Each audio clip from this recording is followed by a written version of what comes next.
Alright, so that's it for today's video. Hope you guys enjoyed it. And as usual, it's the reveal for today's free gift. So today's free gift is an LNER ballast bin. You can see here, basically you'd find these along the line side to be filled with ballast, hence the name ballast bin.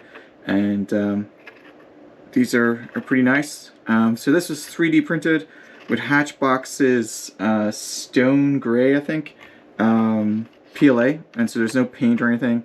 It's literally just straight up printed in the 3D printer this way, and it looks pretty good. In fact, their stone gray kind of filament is really good for printing anything that's concrete out on your model railway. It's well worth checking out. Alright, so as usual, I will put the code up here, and then after the code there'll be how long the code's going to be valid for, and you just click the link in the description, use the code, check out, and you get the file, and then 3D print it. So, hope you guys enjoyed it. Hope you guys enjoyed the ballast bin.